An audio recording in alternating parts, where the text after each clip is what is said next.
এবারে মেয়োনিজ ছাড়াই তৈরি হবে চিকেন ব্রেড পকেট স্যান্ডউইচ। যারা মেয়োনিজকে একটু অ্যাভয়েড করতে চান তাদের জন্য এই রেসিপিটা বেস্ট। আমার প্রিয় ভিউয়ার্স, আসসালামু আলাইকুম। কেমন আছেন আপনারা সবাই? আশা করি মহান আল্লাহ তাআলার রহমতে আপনারা সবাই ভালো আছেন। আলহামদুলিল্লাহ, আমিও ভালো আছি। তাই তো আপনাদের মাঝে ফিরে আসলাম চুমকি রান্নাঘর থেকে। আর চুমকি রান্নাঘর মানে তো আপনাদের রান্নাঘর। তো চলেন এই মেয়োনিজ ছাড়া ব্রেড পকেট স্যান্ডউইচটা কিভাবে তৈরি করেছি আপনাদের সাথে শেয়ার করি। এখানে আমি নিয়ে নিয়েছি একটা মিক্সিং বোল, আর আধা চা চামচ পরিমাণ দিয়ে দিব আমি এখানে সিরকা। আমি এখানে কিন্তু লেবু রসও ব্যবহার করব। লেবু রসটা আমি একটু বেশি পরিমাণে ব্যবহার করব, এই জন্য আমি এখানে সিরকা পরিমাণটা একটু কম নিয়েছি। তারপরে আমি এখানে দিয়ে দিব 1 চা চামচ পরিমাণ সয়া সস।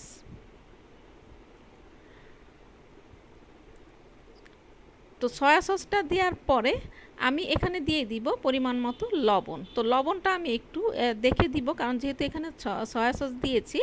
এবার আমি দিয়ে দিব একটা স্লাইস লেবুর রস, আর দিয়ে দিচ্ছি চিলি ফ্লেক্স। চিলি ফ্লেক্সটা এমন হবে আপনারা ঝাল কেমন খাবেন তার উপরে নির্ভর করে দিবেন।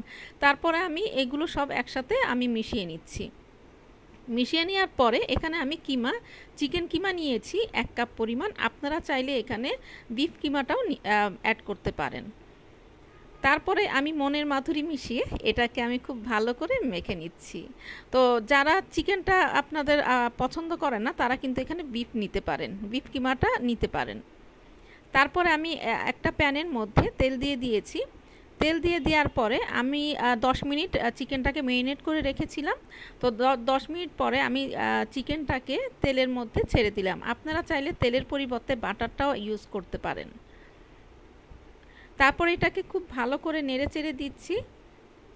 আর যখন চিকেন কিমাটা আমরা করব তখন কিন্তু প্রথমের হিটটা একটু হাই হিটে দিবেন, তারপরে লো হিটে দিয়ে দিবেন। তাহলে যেটা হবে ভিতরে কিন্তু একদম ময়েস্ট ভাবটা থেকে যাবে।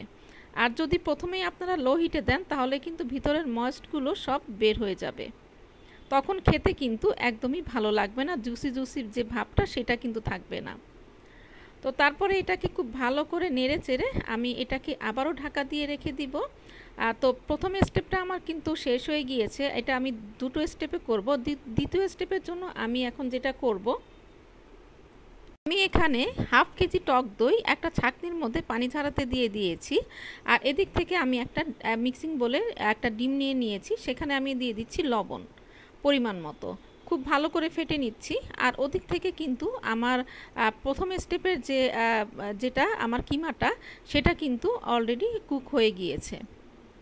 একদম পুরোপুরি ভাজা ভাজা করবেন না, একটু ভেজা ভেজা ভাব থাকবে, একটু ময়েস্ট থাকবে। তো এবারে ডিম আর লবণটা আমি খুব ভালো করে ফেটে নিয়েছি। এখন আমি এখানে দিয়ে দিচ্ছি পরিমাণ মতো পানি। তো পরিমাণ মতো পানি দেওয়ার পরে এটাকে আমি খুব ভালো করে মিশিয়ে নিব। তো খুব ভালো করে মিশিয়ে নেওয়ার পরে আমি এখানে দিয়ে দিচ্ছি 1 কাপ পরিমাণ ময়দা। তো ময়দাটা দেওয়ার পরে আবারও আমি খুব ভালো করে এটাকে মিশিয়ে নিচ্ছি। তো মিশিয়ে নেওয়ার এক পর্যায়ে আমার মনে হয়েছে এখানে আরেকটু পানি অ্যাড করতে হবে। তো আমি আরেকটু পানি অ্যাড করে নিয়েছি। আপনারাও আপনাদের যখন আপনাদের প্রয়োজন হবে একটু পানি অ্যাড করা, সেটা পানিটা অ্যাড করে নেবেন, সেটা বুঝে করে নেবেন। আর এখানে আমি দিয়ে দিলাম চিলি ফ্লেক্স। তো চিলি ফ্লেক্সটা দেওয়ার পরে খুব ভালো করে মিশিয়ে নিয়েছি। আর এদিক থেকে কিন্তু আমার পাউরুটির স্লাইসগুলো রেডি। তো পাউরুটির স্লাইসের যে সাইডের যে অংশগুলো থাকে সেগুলো কিন্তু আমি ফেলে দেইনি, আমি সেগুলি সহই নিয়েছি, কারণ এটা তো ফ্রাই হবে। তো এই জন্যই আমি এই স্লাইসগুলো ফেলে দেইনি, এগুলো সহই কিন্তু আমি স্যান্ডউইচটা তৈরি করব। আর খেতে কিন্তু ভীষণ মজার হয়। আপনি যখন এটা তৈরি করবেন কেউ বুঝতেই পারবে না আপনি মেয়োনিজ দিয়েছেন কি দেননি। তারপরে এখানে আমি কিছু বিস্কিটের গুঁড়া নিয়ে নিয়েছি। আর আপনারা চাইলে এখানে কিন্তু ব্রেড ক্রামও নিতে পারেন, এটা আপনাদের যার যার পছন্দ অনুযায়ী। তারপরে আমি ব্রেড দুটো একসাথে করে নিয়ে আমি কিন্তু এই যে ডোটা করেছিলাম, মিক্সটা করেছিলাম, সেটার মধ্যে ডুবিয়ে নিচ্ছি। আর মিক্সটা কেমন হয়েছে সেটা দেখতেই পাচ্ছেন, একদম খুব ঘন তাও না, আবার যে একদম পাতলা তাও না।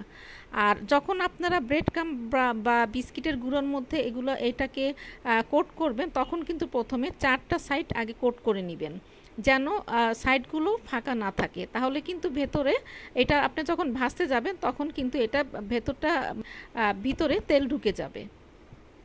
তো দেখতে পাচ্ছেন আমি কিভাবে নিয়েছি। প্রথমে কিন্তু 4টা সাইড আমি কোট করে নিচ্ছি, তারপরে দুটো পাশ কোট করে নিচ্ছি।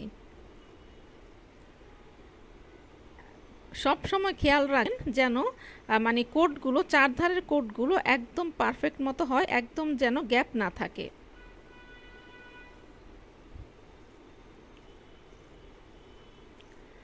আর আমি যে বিস্কিটের গুঁড়োটা নিয়েছি সেটার সাথে কিন্তু গোলমরিচের গুঁড়ো অ্যাড করা আছে, আর এতে কিন্তু ফ্লেভারটা অনেক বেশি ভালো আসে। তো দেখতে পেরেছেন একদম কিন্তু খুব সুন্দরভাবে কোট করা হয়ে গিয়েছে। তো সেম প্রসেসে আমি বাকি ব্রেডগুলো একইভাবে কোট করে নিচ্ছি। আর এর আগেও আমি বলেছি যে কোট যখন করবেন তখন কিন্তু এই যে সাইডগুলো একদম খেয়াল রাখবেন যেন সাইডগুলো গ্যাপ না থাকে। খুব ভালো করে একটু ধৈর্য নিয়ে একটু কাজটা করতে হবে, আর একটু ভালোর জন্য তো একটু সময় দিতেই হবে। আর যে কোনো ক্ষেত্রেই ধৈর্যের ফলটা কিন্তু সব সময় ভালোই হয়। তো এই যে আপনাদের সাথে কথা বলতে বলতে কিন্তু আমার আরেকটা কোট করা হয়ে গিয়েছে, তো দেখতেই পাচ্ছেন। তো একে একে কিন্তু সবগুলো আমার কোট করা হয়ে গিয়েছে। তো এবার ভেজে নেওয়ার পালা। তো আচ্ছা, এটা কিন্তু ডুবো তেলে ভাজতে হবে, এটা কিন্তু কম তেলে ভাজা যাবে না, আর কম তেলে ভাজলে এটা কিন্তু পারফেক্ট রেজাল্ট পাওয়া যাবে না। তেলটা গরম হওয়ার পরে আমি কিন্তু ব্রেডের স্লাইসটা দিয়ে দিয়েছি। তো দুই পাশ ব্রাউন করে তারপরে এটাকে আমি উঠিয়ে নিব। তো এই যে একটা পাশ ব্রাউন হয়ে গিয়েছে, তো এখন আবার আমি আরেকটা পাশ উল্টে দিচ্ছি। তো দুই পাশ যখন ব্রাউন হয়ে যাবে তখন আমি এটাকে উঠিয়ে নিব। আর এটা যখন ডুবো তেলে ফ্রাই হবে তখন কিন্তু এটা দেখলে মনে হবে যে একদম ডাবল হয়ে গিয়েছে, একদম ফুলে যায় ভেতরটা, মানে একদম ফুলকো যাকে বলে আর কি।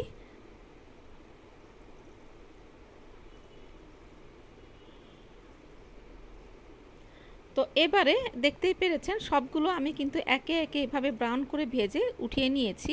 আর ব্রেডগুলো সাইজে দেখেন মনে হচ্ছে যে একদম ডাবল হয়ে গিয়েছে। তো এবারে চলে এসেছি দ্বিতীয় স্টেপে। তো দেখতে পাচ্ছেন এখানে আমি ডিম নিয়েছি, সেদ্ধ ডিম একটু ঝুরা করে নিয়েছি, আর এখানে শসা নিয়েছি, আর গোলমরিচের গুঁড়া নিয়েছি, আর এখানে নিয়েছি হলো আমি পুদিনা পাতা। আর পুদিনা পাতাটা আপনারা চাইলে স্কিপ করতে পারেন। আর যে কিমাটা আমি করে রেখেছিলাম সেই কিমার মধ্যে আমি সব কিছু কিন্তু একবারে মিশিয়ে দিয়েছি। তারপরে পানি ঝরানো যে দইটা, আমি সেই পানি ঝরানো দইটা এখানে দিয়ে দিলাম। আমি হাফ কেজি দইয়ের পানি ঝরিয়ে নিয়েছি, প্রায় 250 গ্রামের মতো হয়েছে।